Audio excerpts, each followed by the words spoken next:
How do we set goals and actually achieve them?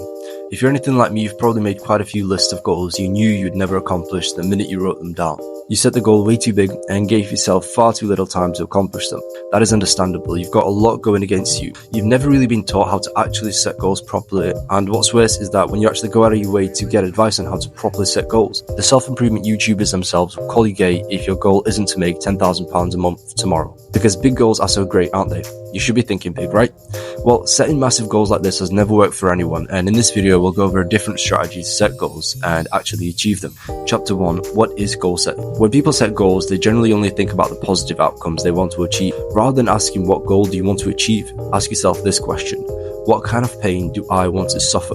On January the 1st of every year, it's everybody's goal to have the perfect body, but how many people are willing to actually go through the pain of dieting and going to the gym day in, day out? Having a goal is the easy part.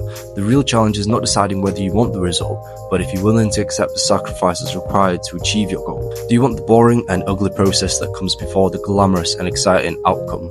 It's easy to sit and think about everything we want to achieve. It's entirely different to accept the trade-offs that come with our goal and the sacrifices you need to make to get to it. Everybody wants the gold medal. Few people are willing to train like an Olympian. This brings us to our first key point. Goal setting is not only about choosing the reward you want to enjoy, but also the cost you are willing to pay. Chapter 2. Rudders and oars. Imagine a small rowboat. Your goals are like the rudder on the boat. They set the direction and determine where you go.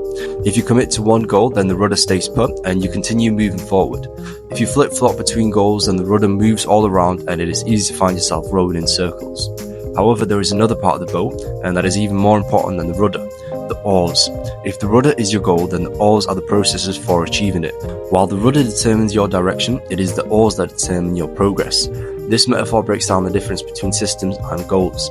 Your goals are useful for setting the direction, but your systems are important for actually making progress. In fact, your goals tell you which systems you should put in place to achieve them. However, it's the systems itself that actually achieve the result and not the goal. This brings us to our second key point. Goals determine the direction, systems determine your progress. You won't get anywhere just holding the rudder, you have to row.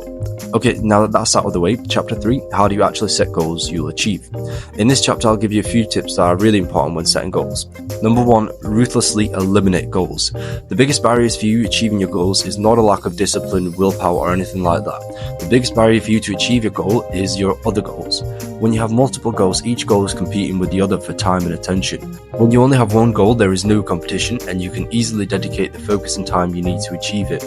As a general rule, you should never have more than 2 goals at a time, and once you achieve one, you can add another. Number 2, when, where, how. You probably already know about SMART goals: specific, measurable, achievable, relevant, and time-bound. So I'm not going to go over that in this video. Just the main thing you need to understand about SMART goals is that you also need to set them for the actions you're going to do to achieve them. So when you've made a goal, make a specific plan of when, where, and how you can do the actions that are going to help you achieve that goal. So if your goal is to improve your mental health, you can say, I'm going to meditate for 2 minutes before I have a shower every day. Number 3, set an upper bound. When we set goals, we always think about the minimum threshold we need to hit.